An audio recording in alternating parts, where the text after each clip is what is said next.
I'm David Bromwich, again, one of the organizers of this conference, here to introduce the speaker for this session and the respondent.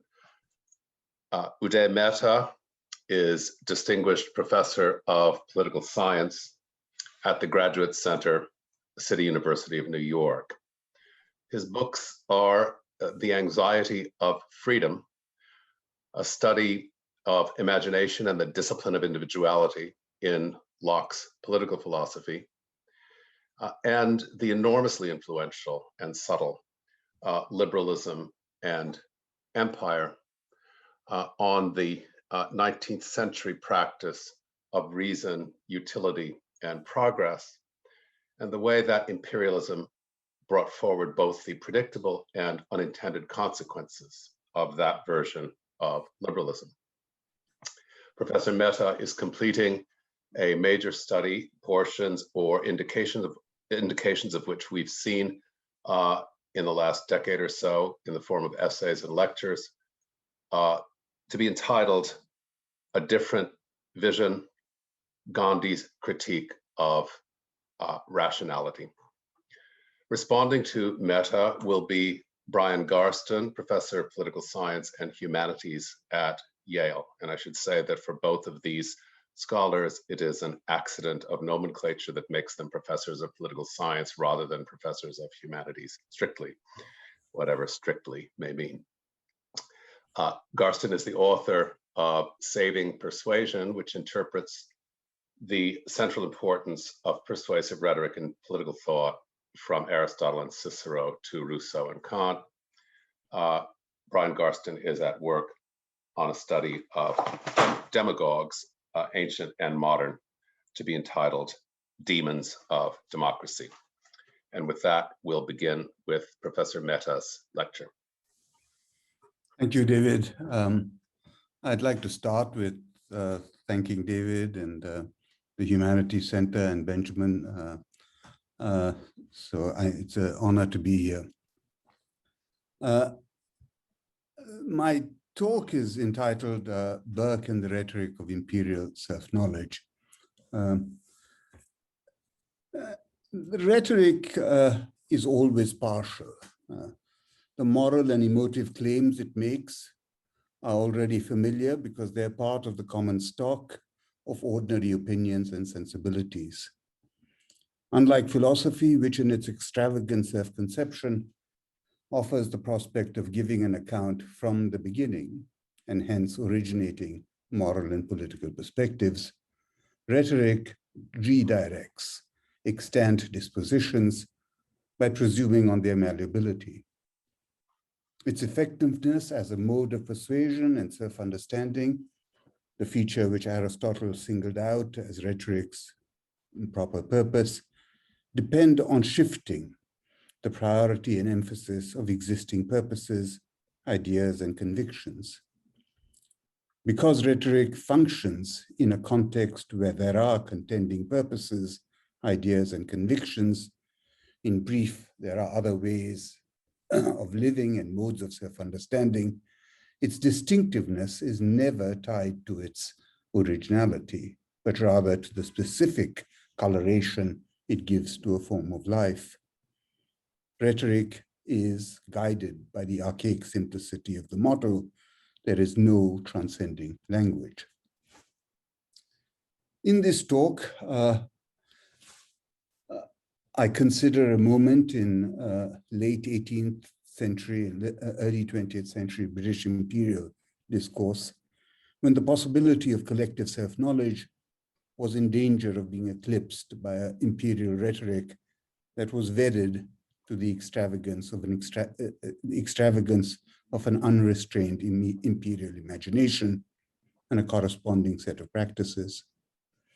It was a moment when the empire had begun to extend its influence well beyond the commercial settlements through which it had originated. The British Empire was metastasizing into something quite different. It was no longer merely the battleground for individual adventure, commercial networks. Instead, it was now stiffening national identity around notions of power and domination. Edmund Burke and Gandhi, whom I consider in the conclusion, recognized this with a prescient moral and political clarity. They opposed the rhetoric that was taking hold of British identity and self-consciousness along with the practices that supported it. In the case of Burke, his opposition took many forms, including, of course, an extended and soaring expression of sympathy for those in America, Ireland, and India, whose lives were directly and typically adversely affected by the empire. No thinker or statesman of the 18th or 19th century expressed anything like the moral and political indignation that Burke voiced against the injustices, cruelty, and exploitation and violence, along with the profound kind of upheaval that the empire visited on its subjects. In this sense, he spoke on behalf of those whose voices were seldom heard in the centers of imperial power. His words and thoughts are never cluttered by, quote unquote, the larger purposes of empire. But his critique of the empire also took another form of demanding of the British an attention to the conditions that made their own lives whole and which gave their constitution its moral rectitude and restraint, and their culture its moral credence and stability. In Burke's view, the empire was in the process of unsettling the extant patterns of self-worth and self-understanding. The two perspectives through which Burke approaches the empire are often braided, but they are distinctly motivated. One is a concern for the effects that the empire was having on others who were distantly located. The other is how it threatens to dispossess the British of being British. In this talk, I will focus on the latter, that is, on Burke's account of British dispossession of itself. Burke's concerns emerge from within the ambit of a shared moral vocabulary. Its focus is on what is at stake in grounding identity, on a distortion of the truth, and on an indifference to the violence, and more broadly, on the disregard for the terms of felt experience. The demand Burke makes gather around the idea of self-understanding oneself, of understanding oneself. This is the sharp edge of a weighty critique, because in the context of the emerging empire, it could not easily be met. It can be thought of as the rhetoric of self-knowledge. The essential form of empires was an outrage against the finitude of the city, because empires, especially the Roman and later European ones, could not rely on the face-to-face encounters that gave the city its emotive stability and epistemic and institutional transparency.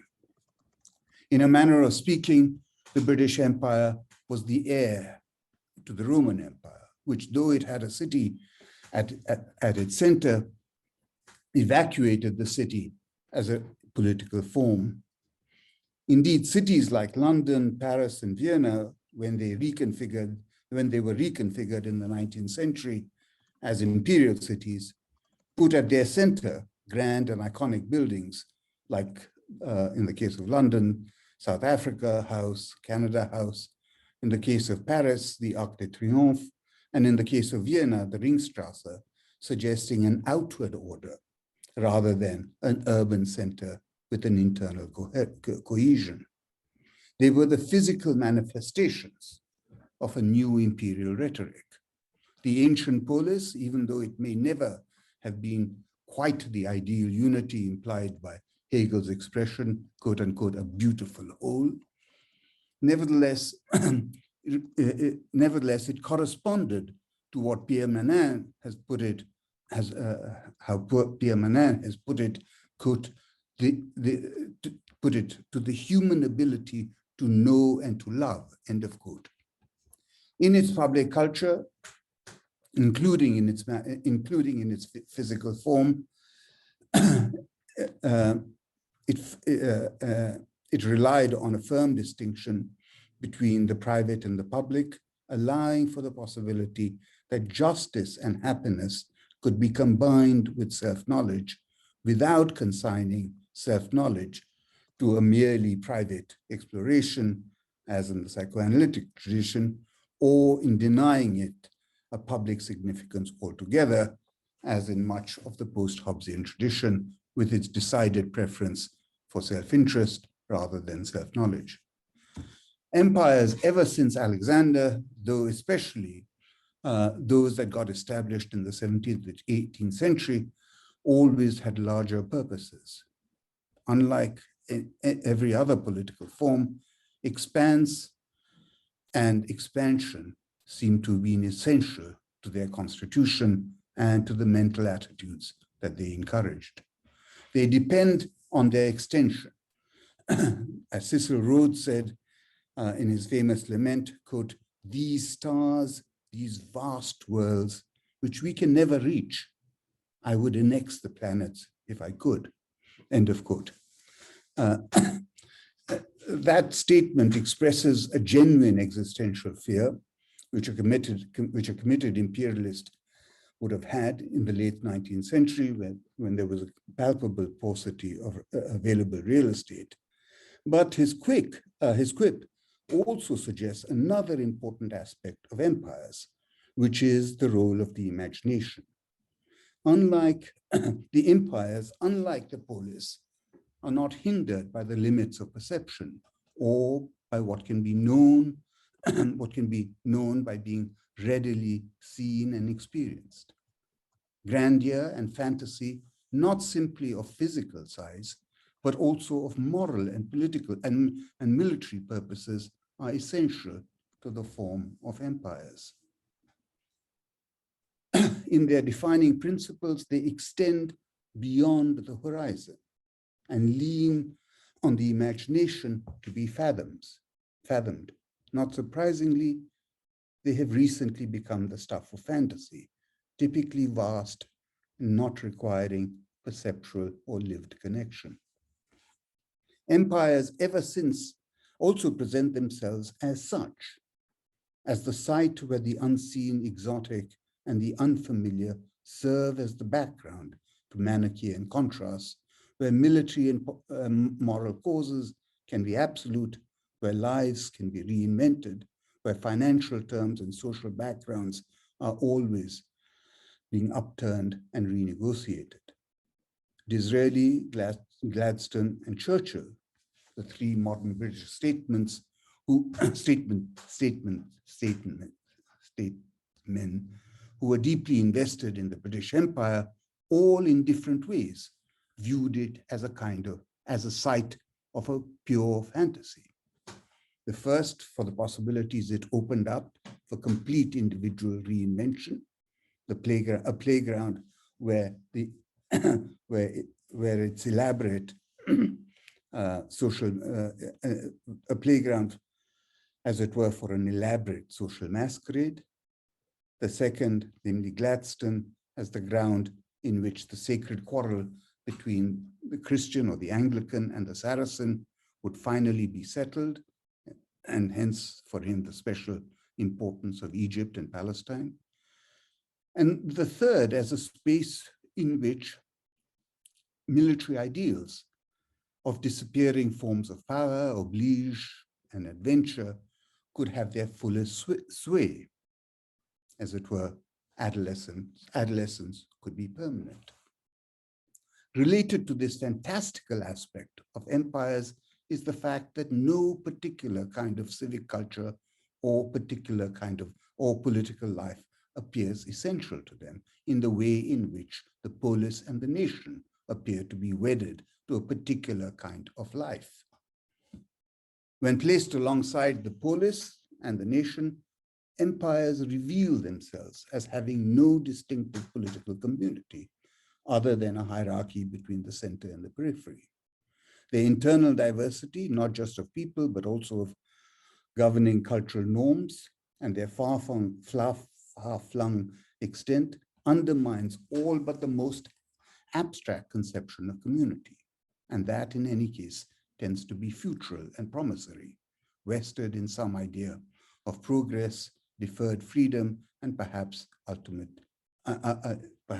the ultimate termination of empires itself. Empires lack a political ethos, understood as a deeper form of public sharing that pervades the life of the participants. That is why empires, especially when compared with cities and nations, are particularly adept at managing deep cultural and social diversity. This has always been the case with Jews and minorities, which is why they felt safe in multinational empires, because empires were not built around any particular unitary sharing. They were hence open to distinctive diversities. Such diversities did not or do not challenge the need for a unitary collective ethos, because such forms of sharing, in any case, are inessential to the functioning of empires. As an aside, and this is as an aside, this indifference to unity, especially as an expression of political identity, often impressed figures like Gandhi and made him at times an avid votary of the British Empire. Unity that empires did tout tends not, the unity that empires tout tends to be symbolic and formal. Politically, they are abstractions whose form does not dictate a concrete specific content. The rhetoric of empires is also correspondingly alloyed to the imagination and to fantasy, the fantasy of unchecked power, territorial expanse, military prowess, the encounter with an unknown wilderness, limitless riches, permanence, total responsibility, and a moral burden that included unending obligations to unknown millions. There is an unboundedness to these purposes. Their reality is manifest in the impossible extravagance of purpose. George Orwell, in Shooting an Elephant, is a famous reckoning of the moral and political contortions of the British Empire, suggests precisely this, quote, the imperial policeman becomes a sort of hollow posing dummy, the conventionalized figure of the Sahib. He wears a mask and his face grows to fit it, end of quote. It is telling how often Orwell, in speaking of the empire, uses the term hollow. Empires get defined and define themselves by their frontiers and less by the gravity of their centers. This is what the imperial historian J.R. Seeley meant when, in the late 19th century, he said, the history of England was not in England, but in America and Asia, end of quote. In expressing a defiance of finitude, the rhetoric of empire vitiates an internal look at itself. But a political form that relies on the imagination for its grasp also risks being undermined by that very extravagance. As David Bromwich has pointed out in a very learned essay, quote, the imagination is in its dominant sense in the 16th and 17th and early 17th century referred to an extravagant and undependable faculty that stretches ideas from afar, end of quote.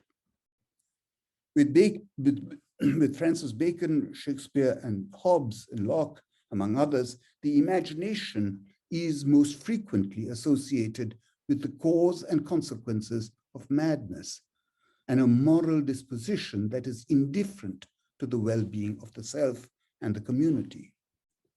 Imagination, what I'm saying, has no limits. The form and shape of things and the bracing patterns of everyday life do not bind it. It can easily transgress beyond the bounds of prudence and efficacy.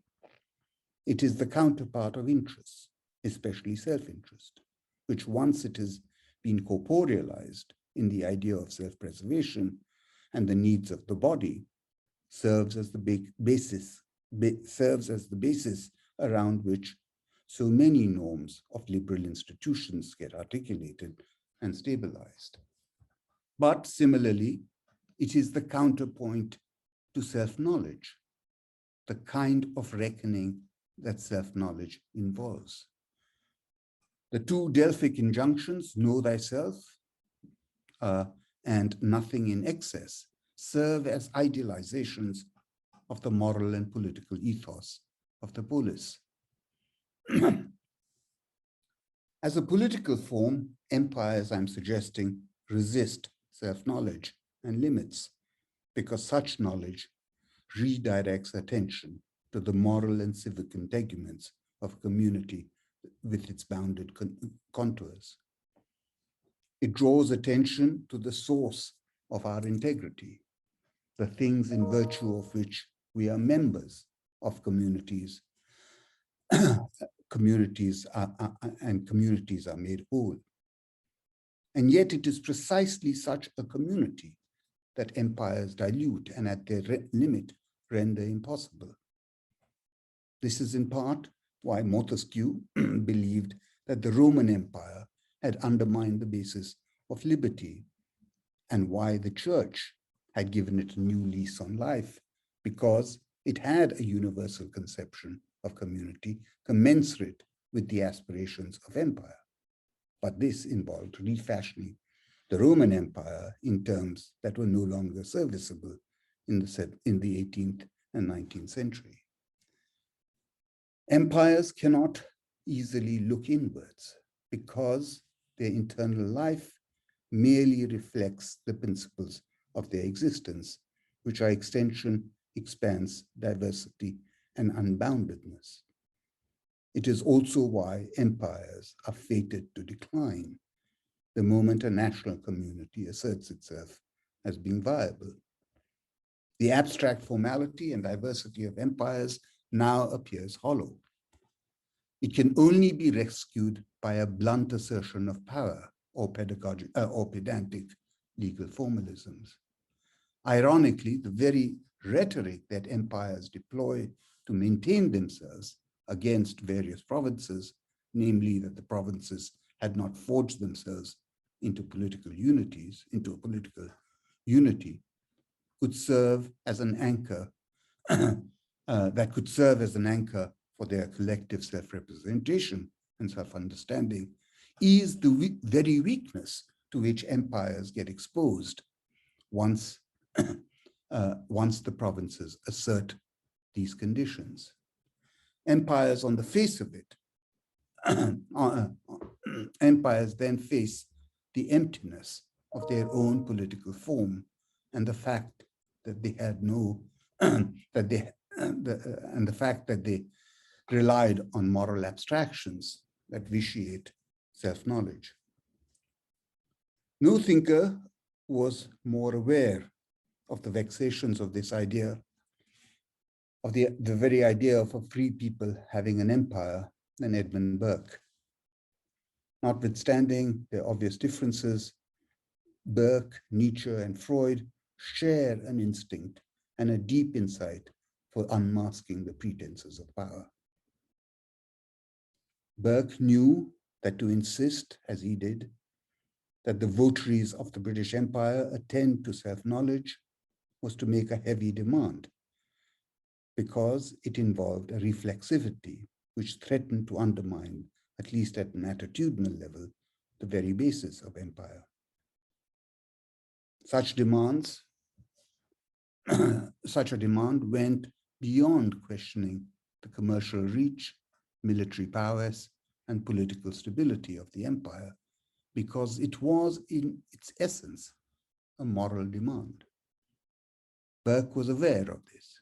He knew that in the late 18th century, the British Empire was invested in its power, size, ascendancy, relative to other European powers, relative to other European states. It also had a distorted sense of moral virtue and a prideful conception of an overextended responsibility. These were the principal constituents of imperial rhetoric and imagination. They were the terms through which fantasy was supplanting the concrete as a foundation of imperial thinking.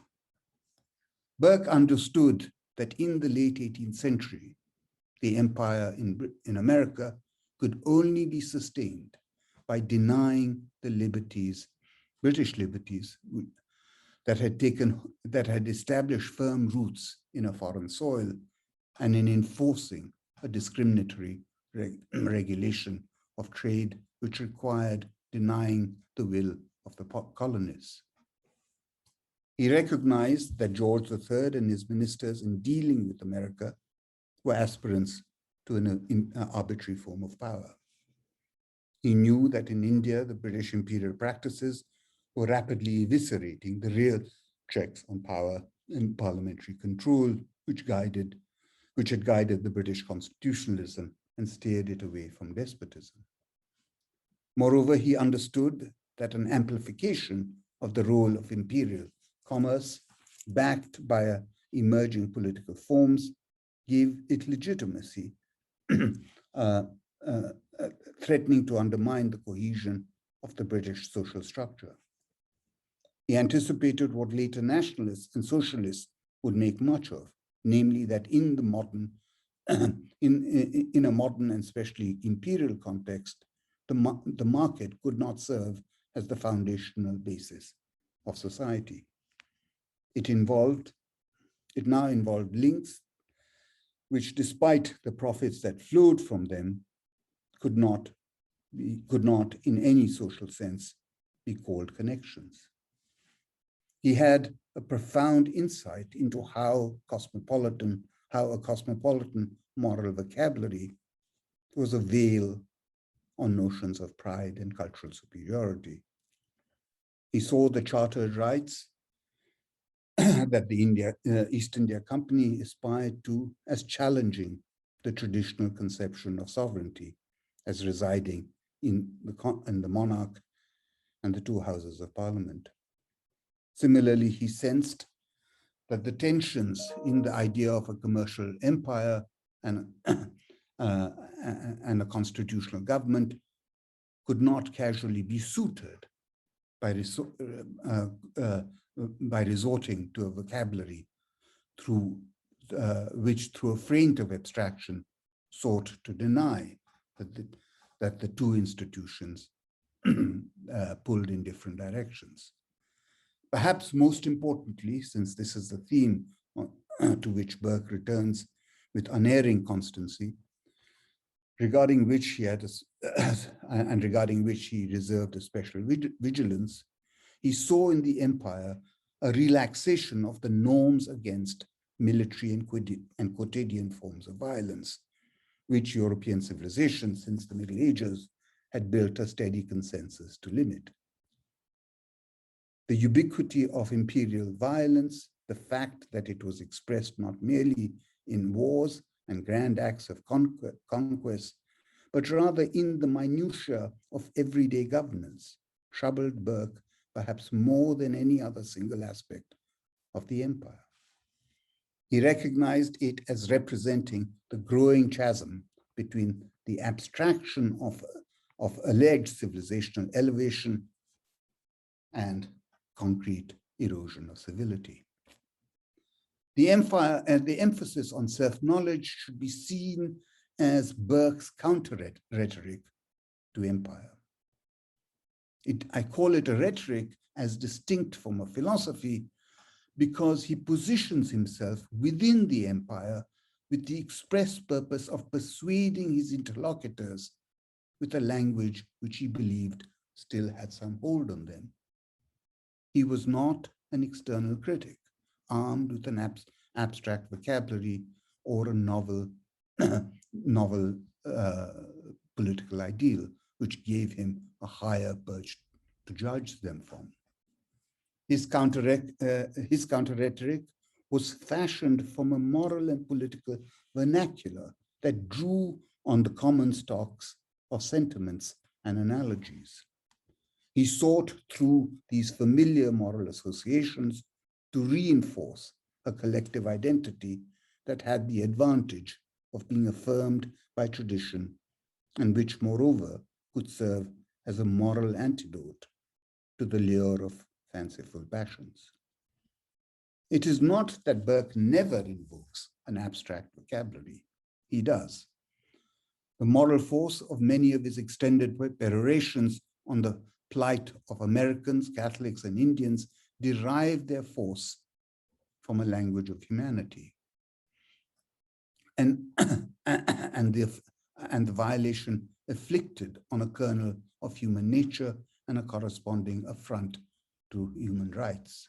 But even in this language, which was typically nested within a more broadly, a more contextualized self-presentation in which offering internal reasons and marshalling of a historical logic were Burke's primary purposes.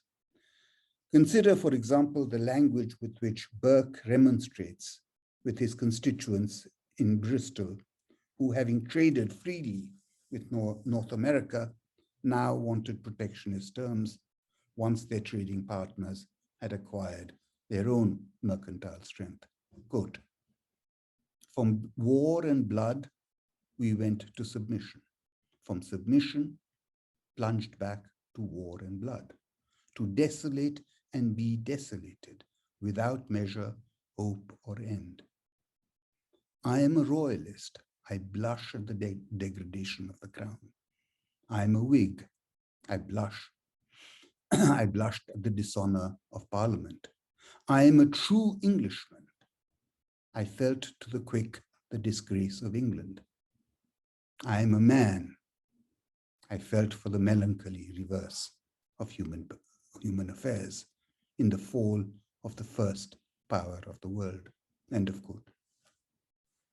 Burke's broader purpose in this speech is to make clear to his constituents that as their representative, he is bound to give them the benefit of judgment and not to follow their instructions or to advance their narrow commercial interests. He will not, he says, kindle their passions. Instead, end of quote.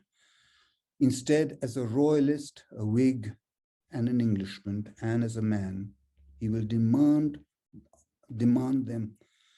of Britain. He will remind them of Britain's disgrace and dishonor in its dealings with America, disgrace and dishonor which stems from Britain having betrayed itself.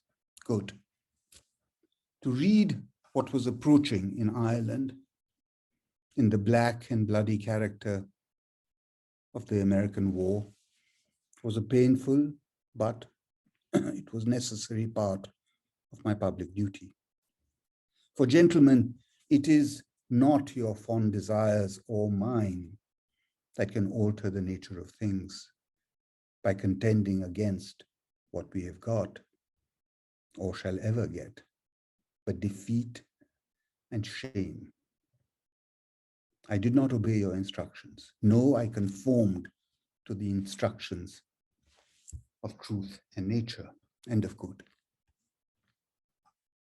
He identifies British behavior in America as a contagion that spreads its violence to Ireland.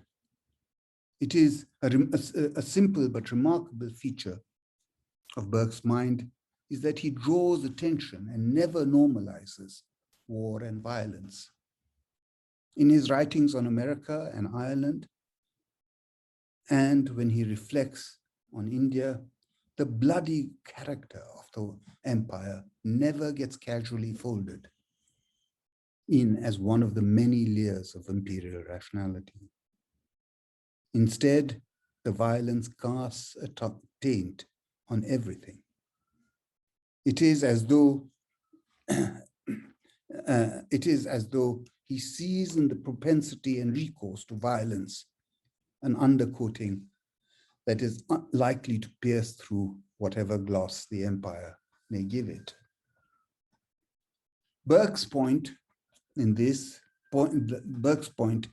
that in its passions and penchant for war, the empire has rendered Britain intemperate in the use of power. And in doing so, it has undermined the moral scaffolding that support a royalist, a Whig, an Englishman, and a man. The empire, in effect, undermines the narrow and broader grounds of Britain's identity. It is telling that Burke should single out disgrace, dishonor, and shame as the categories of self-reference. They are singularly dependent on looking inwards and not relying on a chorus of external validation or a fantastical future of glory and domination. To know what it is to be disgraced, dishonored, to act shamefully, is to refer oneself to a set of internal considerations that require asking what it means to be a royalist, a Whig, an Englishman, and a man. Burke is doing two things. He is contending that categories such as dishonor, disgrace, and shame can only be understood by reference to historical and contextual modes of self-definition. Their meaning derives from a narrow set of shared interwoven associations. He assumes that he does not need to elaborate what it means to be a royalist, a Whig, or an Englishman, or simply a man. The moral force of his claims is nestled in these familiar associations and images. And second, he is opposing the tendency to give such categories a purely abstract or formal meaning, which he knows and fears would render them serviceable, which he knows and fears would render them more serviceable to a shallow imperial cosmopolitanism. But such abstract meanings evacuates the moral and political vocabulary of its potential guide to self-knowledge. In Burke's view, this is precisely what has happened to the category of domination once it is solely conjoined to the intoxicant of military victory and easy and excessive prosperity. Consider again Burke's words from the same Guildhall speech. Quote, "This victory," by which he means in the American War, which seemed to put an immediate end to all our difficulties, perfected us in the spirit of domination, which unparalleled prosperity had too long nurtured. We had been so very powerful, so very prosperous, that even the humblest among us were degraded into the vice and follies of kings. We lost all measure between means and ends, and our headlong desires became our politics and our morals," end of quote. Our headlong desires became our politics and our morals. This is a politics and a morality of desires serviced by the imagination that is unhinged from society and social mores in the process of producing a new kind of society.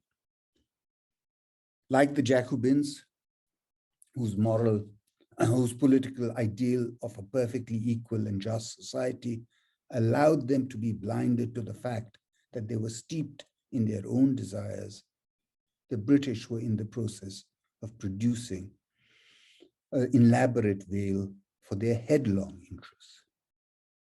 It was one in which military victory and prosperity disseminated the vices and follies of kings to the humblest members of the realm,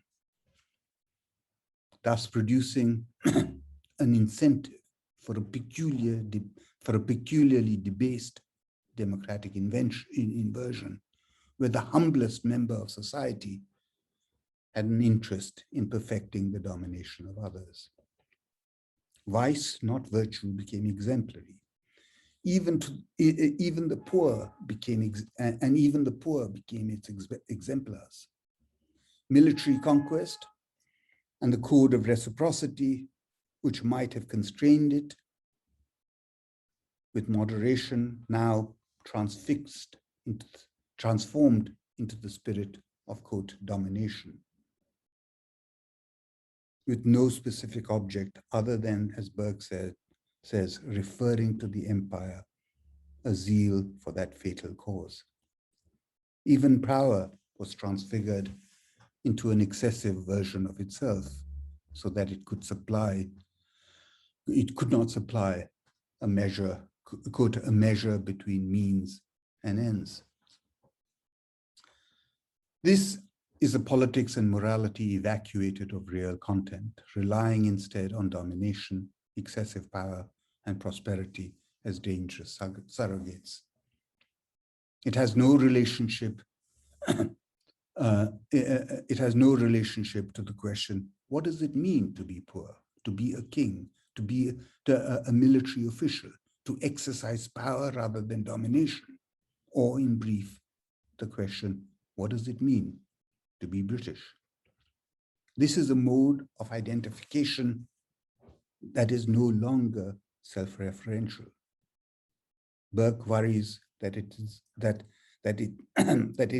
in the process of making such reference impossible. This new imperial politics, empty yet extensive, stands in sharp contrast to what Burke associates with the historical and prescriptive pillars of associational life in Britain. In his idealized presentation of this mode of governance, it was the slow product of time woven into the capillaries of a complex social structure. Quote, "We Englishmen stop very short of the principles upon which we support any given part of our constitution, or even the whole of it. We balance inconvenience, we give and take, we remit some rights so that we may enjoy others, and we choose rather to be happy citizens than subtle disputants. As we must give away some natural liberty to enjoy civil advantages, so we must sacrifice some civil liberties for the advantage to be derived from communion and fellowship of a great empire." End of quote. Whatever one might say or think of this overly smooth casting of English constitutionalism, it serves as a constant point of contrast, not only in Burke's characterization of the Jacobins, but also of a radicalism that Burke associates with the British themselves in their dealings with America, Ireland, and India. The underlying general point of Burke's famous speech on America is a recognition that the Americans have come into their own, their settled practices, their mode of self-governance, their religion, and their successful commerce, all of which are inheritances from Britain. And now they have with the additional claim that their vast geographical separation has rendered them free. They have forged a commercial republic that carries its own weight. This no contrivance can change. Burke's more specific point is that the denial of this fact forms in the form of an assertion of imperial rights threatens to contravene Britain's own self-understanding. It modifies the view of constitution as a balance of inconvenience in which, as he says, quote, we remit some rights so that we may enjoy others, end of quote. Instead, one in which it is merely a legal document, a compendium of rights backed by rooms filled with parchment and original titles and military titles and military prowess. On such a view, grace, dignity, generosity are bleached from Britain's constitutional culture, and in the process, rights and arms are brought into a broader proximity. In asserting its rights to land in America, to land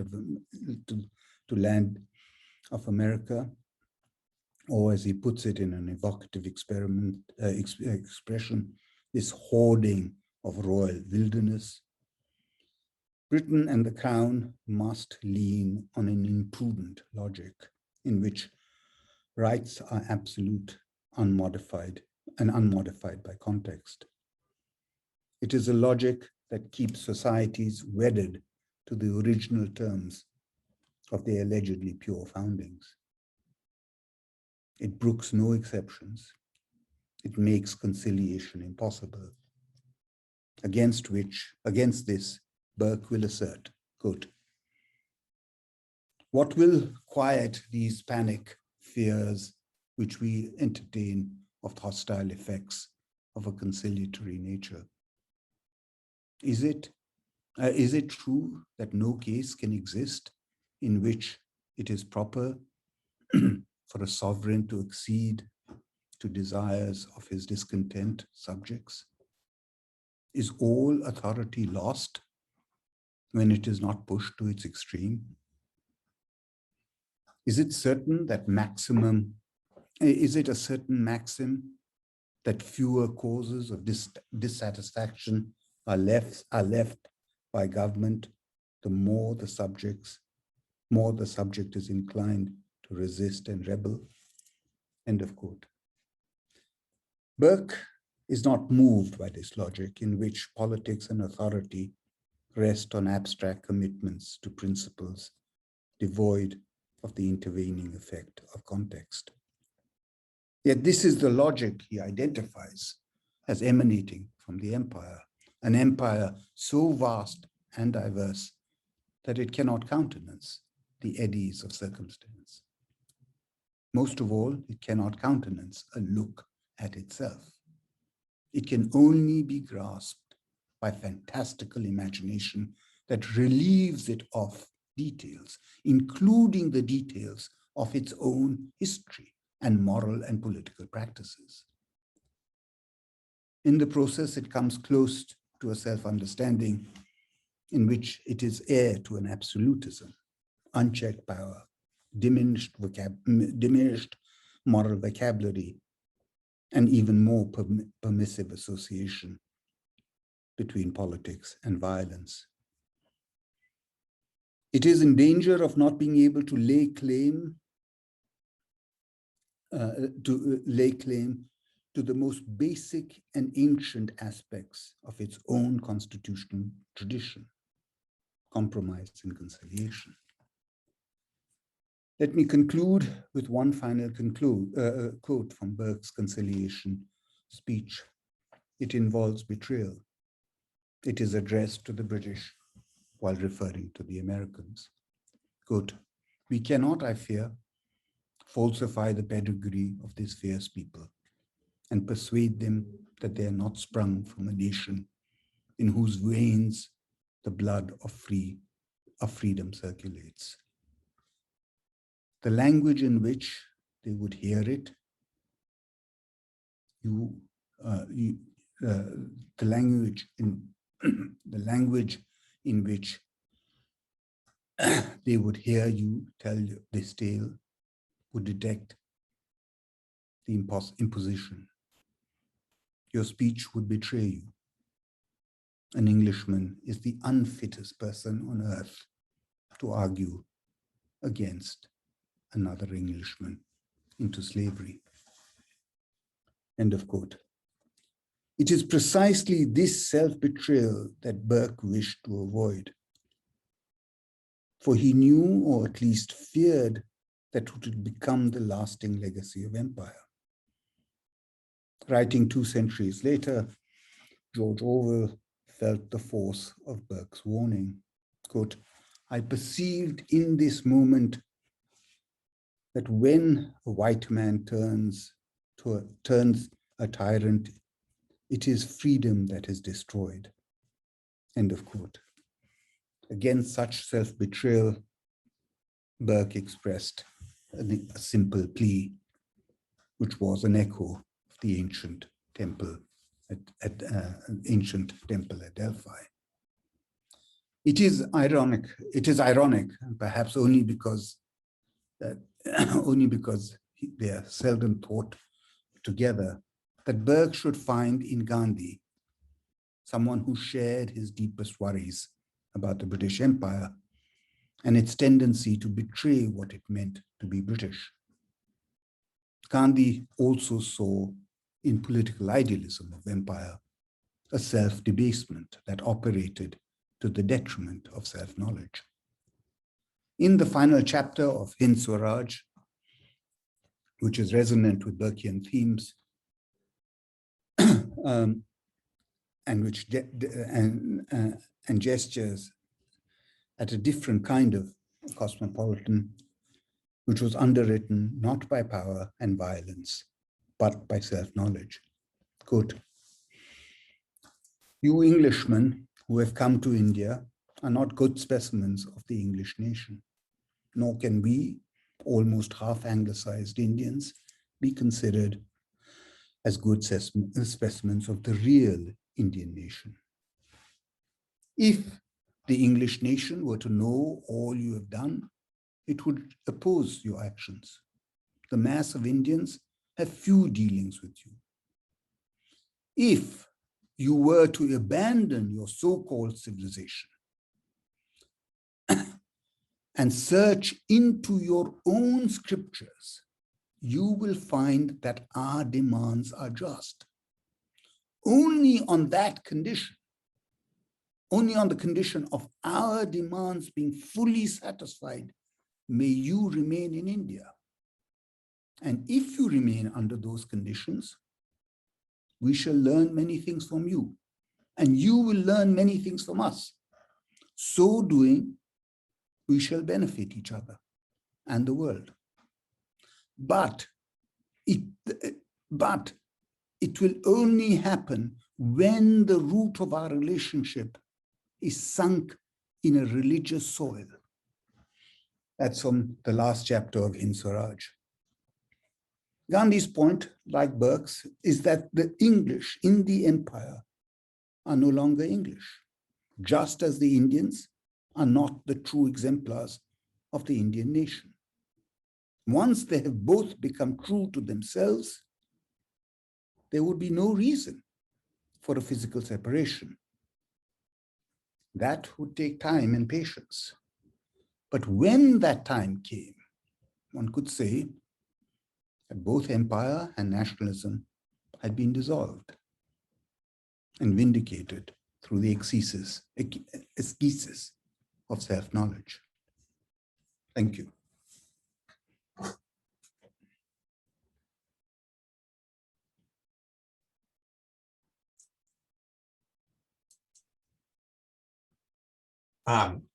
I'm really delighted to have the chance to say a few words on this. What a comfort, what a consolation it is to read something that immediately sparks in you a desire to think. I always find in Uday Metta's work an invitation to think along with him, and a sense that in thinking along, I will understand something better that's worth understanding. So let me think aloud about what you just heard, which I was able to see in written form beforehand. The first thing that might strike you, as it did me, was that Uday Metta chose to focus on a rhetorical strategy of arguing against imperial domination that did not emphasize the harm done to the people being dominated. Mhm. This is not because Burke did not also speak of the harm to Indians, Americans, Irish. Burke did, Metta says so, but he chooses here to focus on the rhetoric about the harm done to the dominators. Now he announces this emphasis, but he doesn't pause to explain it. Here's a possible justification for this choice of emphasis, which he need not accept, and it may be oversimple. But the argument against domination that highlights the harm done to the dominated is fundamentally ambiguous about the question, why is domination bad? The dominated, after all, could solve the problem of domination for them by turning the tables and becoming dominators themselves.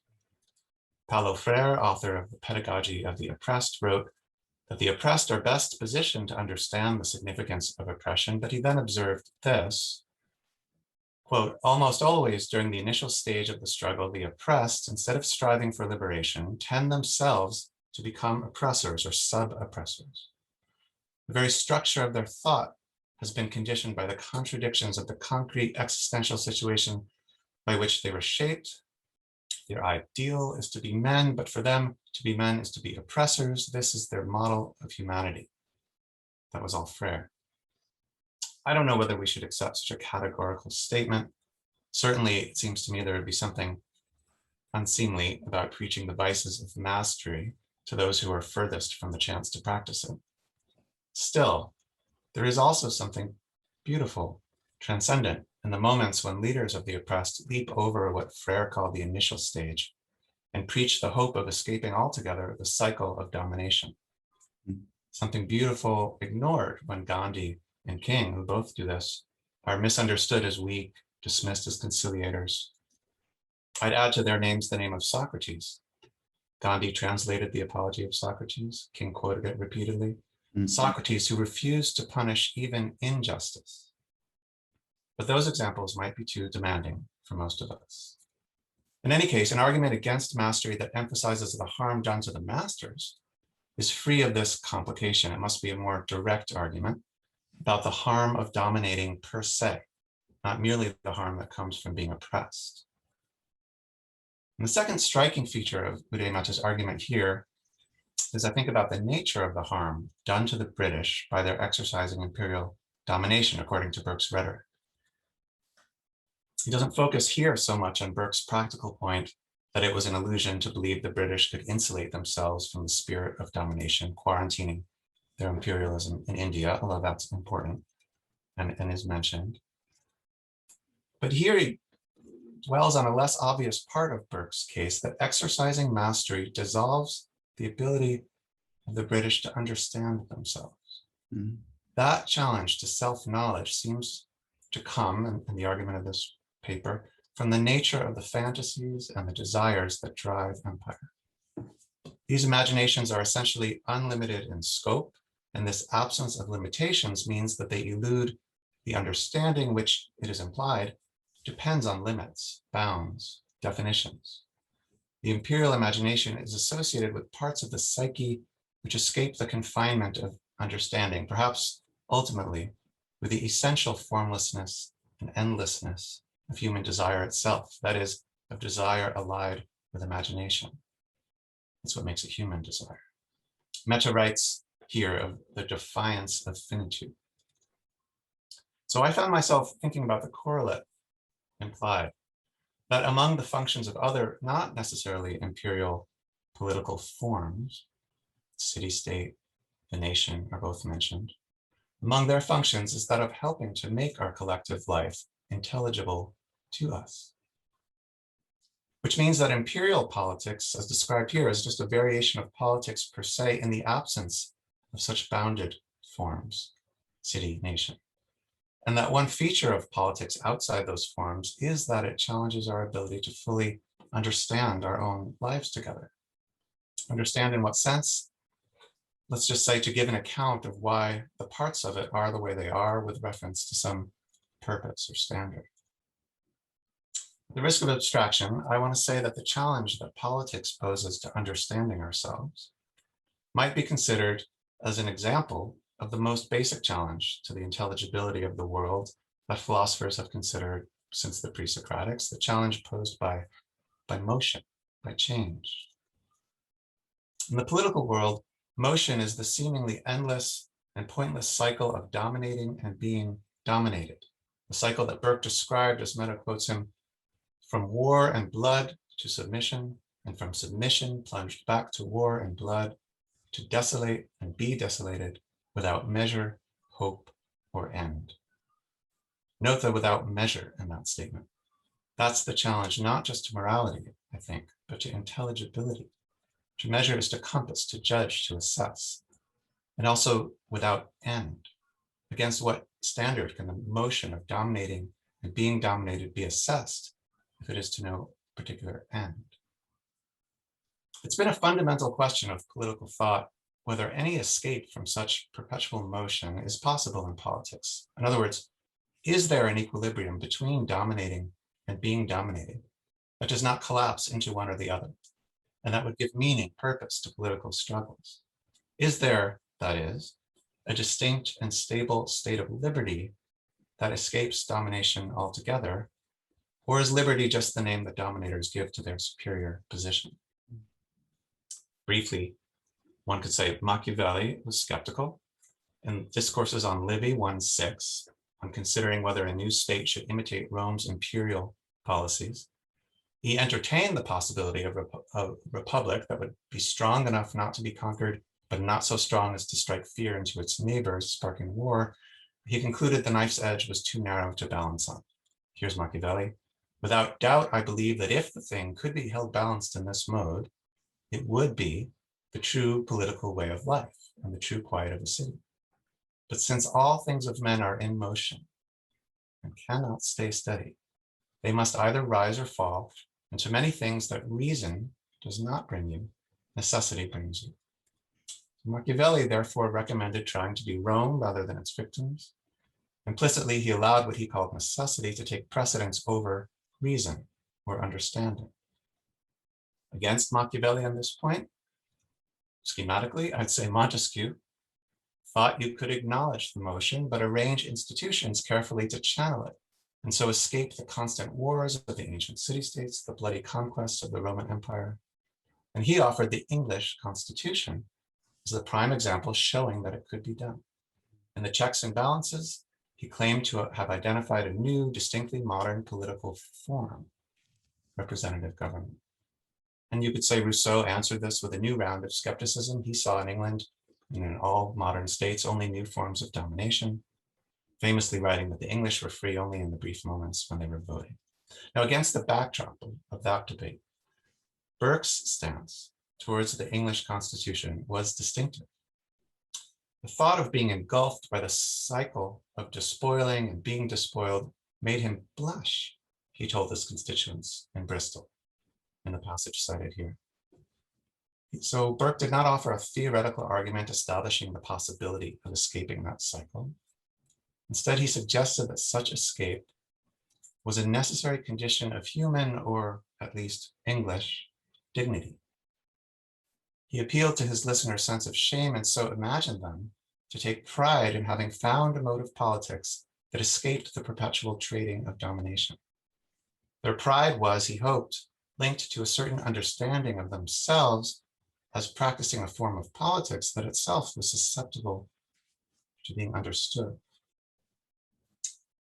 Now, Burke did not imagine this form of politics, the English Constitution, as primarily an intellectual achievement. No wise founder had conceived it and then put it into practice, this balance of inconvenience that he thought marked British politics. The self-understanding that this balance allowed was therefore not an achievement of the synthetic imagination or the theoretical mind. It was an interpretive achievement. a sense of self that emerged from looking back at what has been and tracing in it something worthwhile.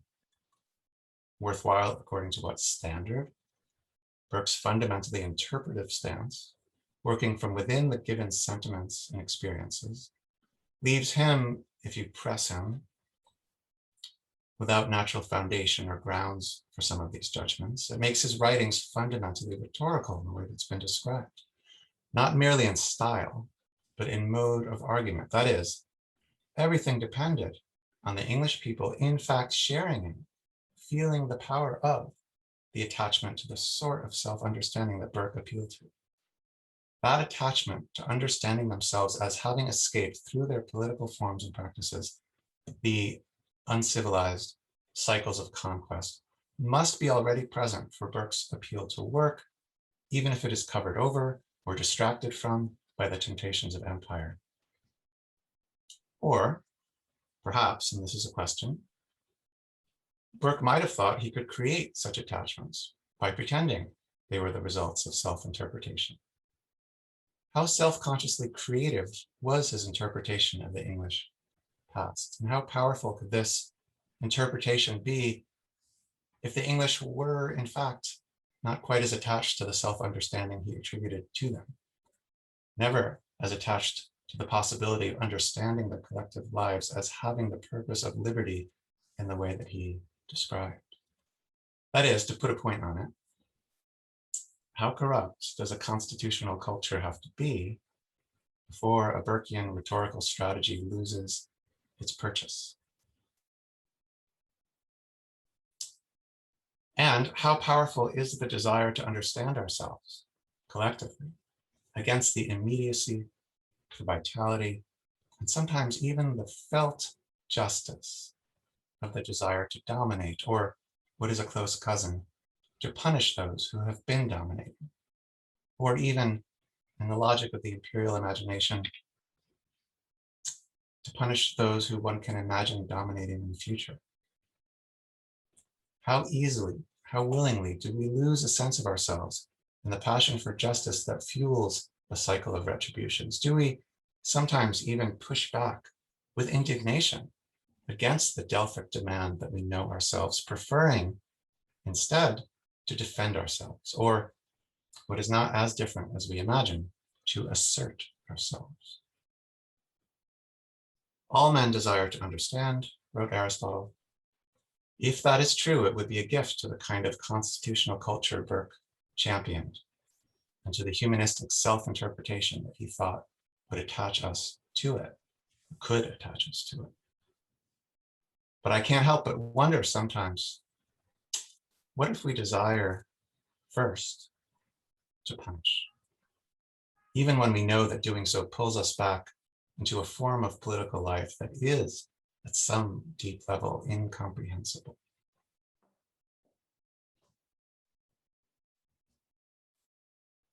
So, Uday, I don't know if you want to say anything in response to that, and then we can move to questions. Well, Brian, I should thank you. I can't remember the last time somebody interpreted anything I wrote with such depth and let me just call it profundity. You know, I think you've asked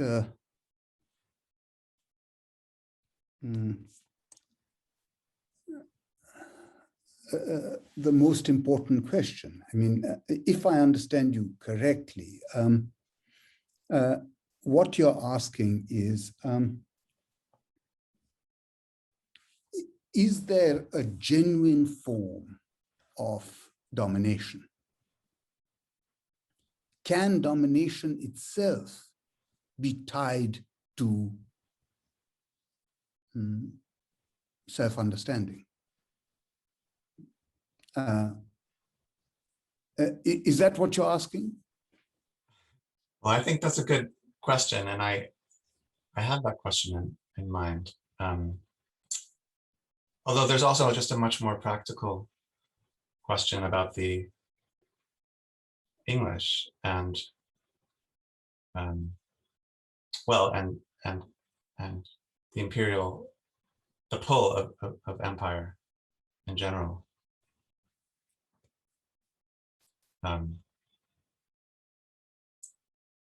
Against the sort of self-knowledge that you've described. Hmm. Yeah, I mean, I'm going to translate what I think you're asking into why is self-knowledge so important?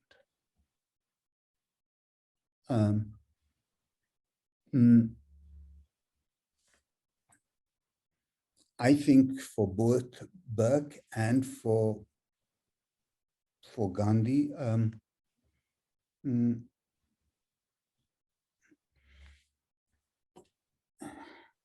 it's what gives human beings a sense of fullness, of authenticity.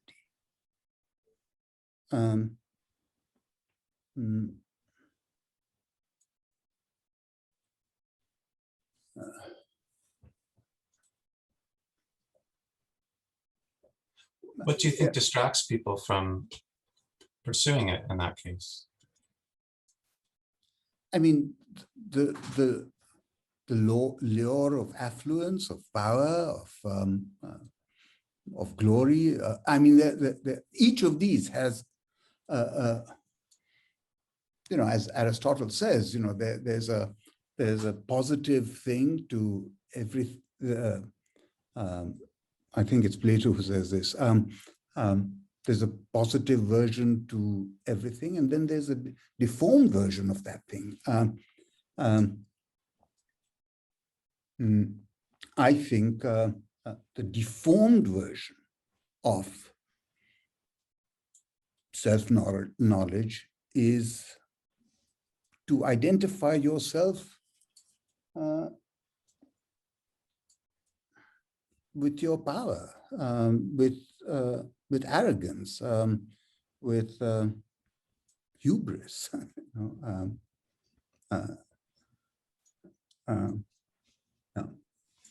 I suppose I meant to be asking, and then we can turn to questions if people want to raise their hands.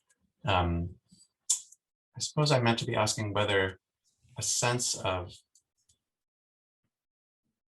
justice might also, maybe a misguided sense of justice, but nevertheless, a sense of justice might also sometimes distract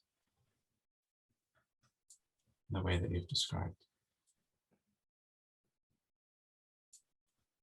I mean, the only example I can think of is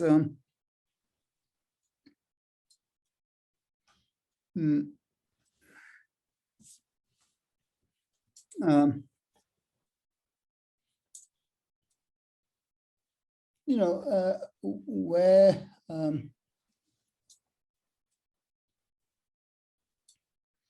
you might try and achieve a noble goal, and yet have no way of doing it. So here, suppose you wanted to make everyone in your society a millionaire. You know, I mean, for some people that might be a model of justice.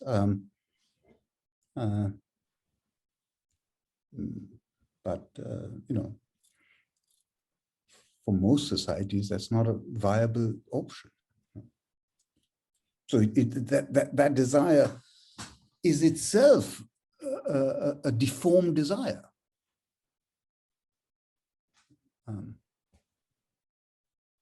Indeed. Should we, it looks like Thomas will be first. Yes, thank you very much, both of you, for thank you for a terrific conversation so far. I'm Tom Ewell. I'm a poet. I studied in graduate school with Robert Pinsky and Derek Walcott, Rosanna Warren, and David Ferrier, sort of an embarrassment of riches. And Derek Walcott, I remember I had a lot of great conversations with him, and he collared me one time after a workshop and said, "Why in heaven's name don't American poets ever write about empire? Do you not realize you are functioning sort of like as a de facto empire?" And look, what unfolded was a conversation in which he said the Americans seem to want to view themselves as a sort of collegiate, youthful, eternally youthful, benevolent nation state with big muscles, but good intentions. And one of the ways that he challenged me to sort of examine this was, he said, look at your leaders, look at your presidents, and look at the rhetoric of these presidents, that they define America and its place in the world with rhetoric that serves it's he used the phrase the accommodations of its rhetoric rather than the vehemence of its rhetoric. Uday had talked about the rhetoric and the imagined projections of Gladstone, Disraeli, and Churchill in particular. I thought that was very interesting, particularly perceptive. I wonder if I could ask both of you to comment on the positioning of conscious or unconscious of America and its role, its responsibilities, and so on and so forth in terms of its presidential rhetoric. And I'm thinking specifically, particularly of Reagan and afterwards, though of course I invite you to tackle the last administration too.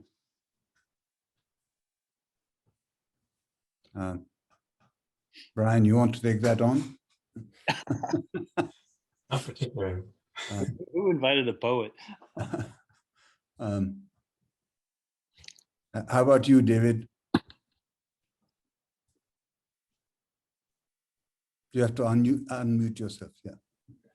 Yeah, I think that the idea, the reverse of what Uday Mehta ascribed to Burke, which is think of what you're doing to yourself when you perform these, as you imagine them, generous, extensive, endless acts of, you hope, benevolence. I think it is the tendency of empires, and the American empire is no exception. And maybe because it's been unopposed for longer than most, it's gone farther into the fantastical. To think of all the benevolent things you're doing to the people you intend to make your beneficiaries. I think it is an empire indeed of good intentions. It's constantly talking about that, but it is not allowed much look inward. What I'm saying isn't new. It's so old, I've even written it. So, but I think it goes together with Uday Mehta's point about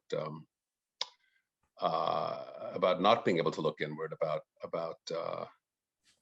and Brian, something you said, just to add, about the pursuit of justice, and you connected it with punishment, not a rage for punishment, but a thought of being the proper punisher, being the judge.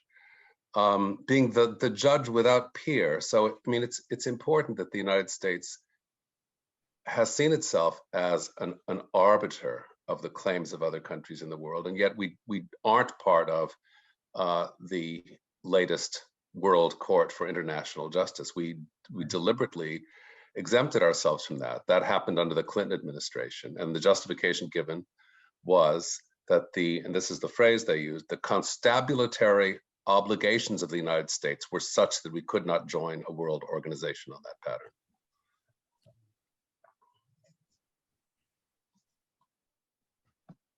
Look, I agree with everything David Bromwich has just said. I wish I was articulate enough to say it. I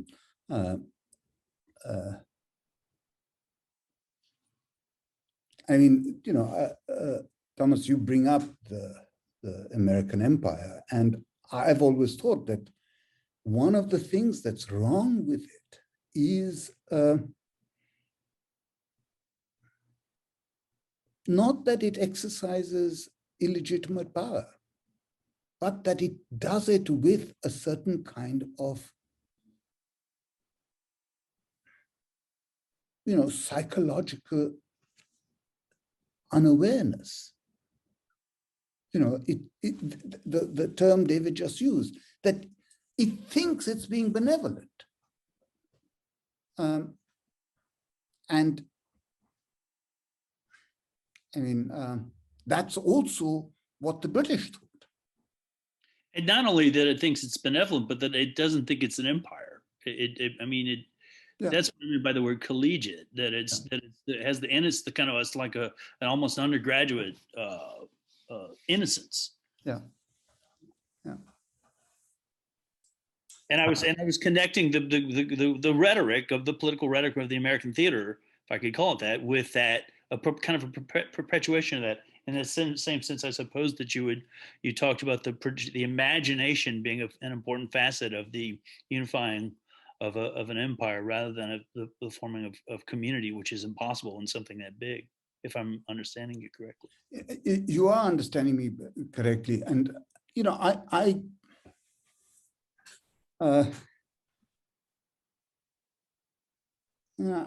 I'm not sure if you. I mean, one kind of skepticism I have about,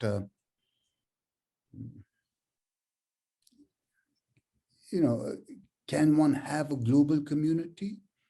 I'm very skeptical about that, because my conception of community is that people need to share things concretely. And, I mean, what do I share with, I don't know, somebody in Guinea-Bissau or something?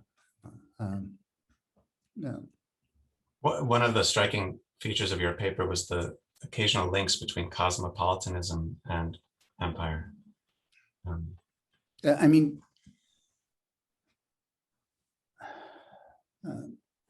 you're right to point that out. I mean, and I think the point I'm making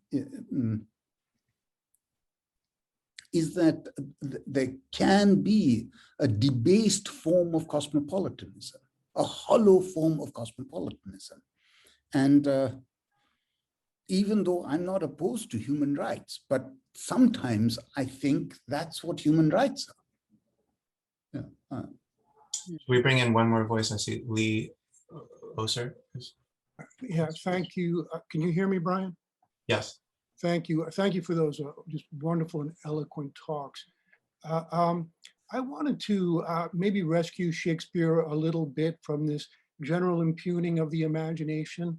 I think it's important, to note he's not on the same page as Hobbes. Hobbes' imagination is just decaying. With Shakespeare, there's a normative sense to imagination as a psychological faculty located in the area between the body and the soul. The chorus to Henry V appeals to this when Shakespeare says, "Let us work on your imaginary forces." Imagination falls in the field of Hamlet's self-awareness, of his self-knowledge, frequently in that play. So I just wanted to put that out there. So thank you very much.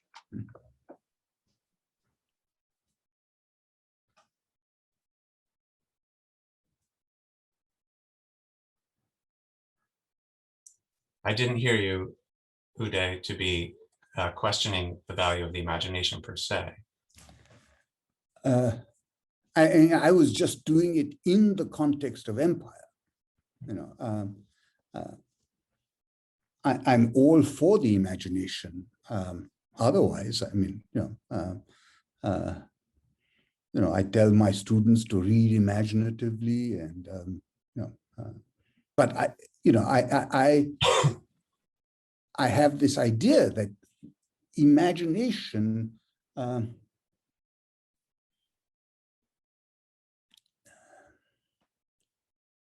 can take perverse forms.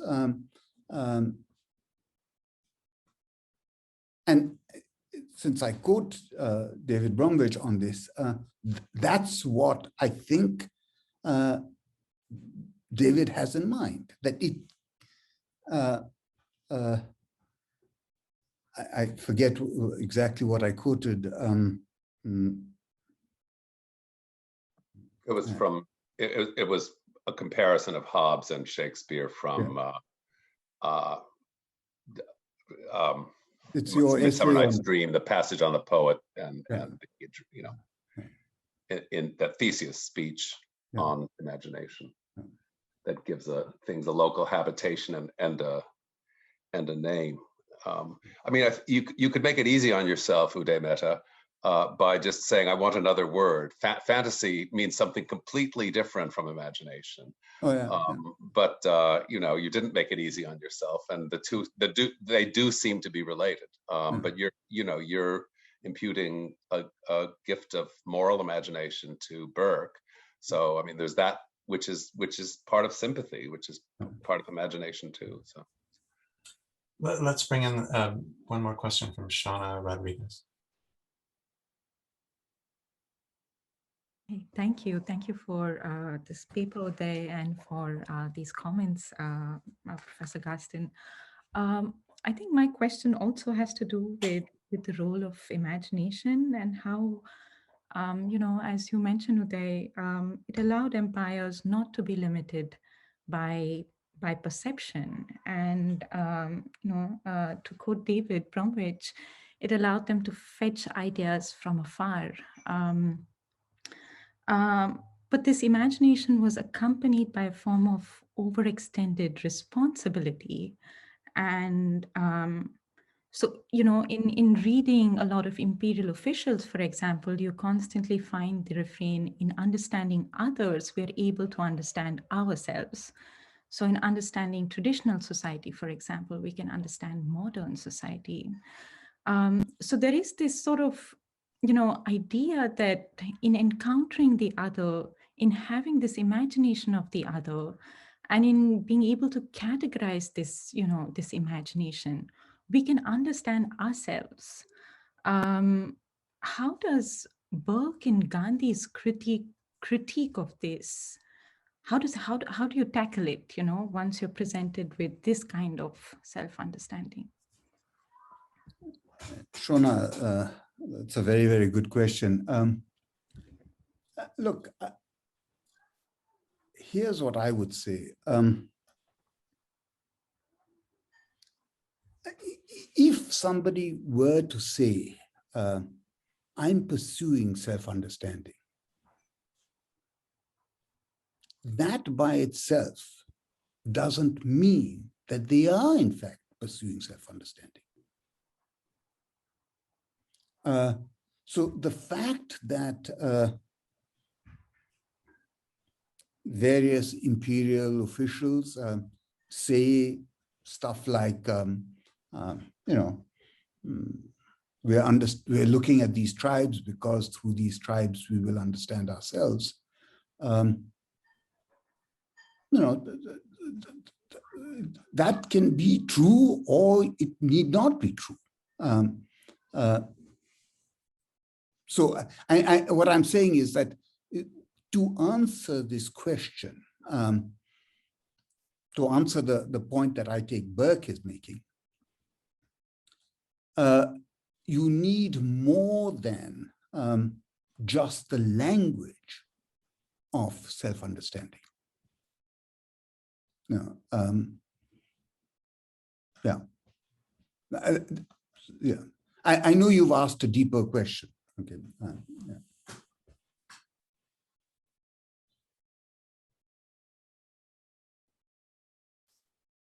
Well, I'm afraid we are out of time. So Uday, let me just thank you very, very much for Thank you. Thank you for sharing Thank those you. thoughts. Yes. Thank you. Thanks to everyone, and we hope to see you back here tomorrow for the second part of our conference.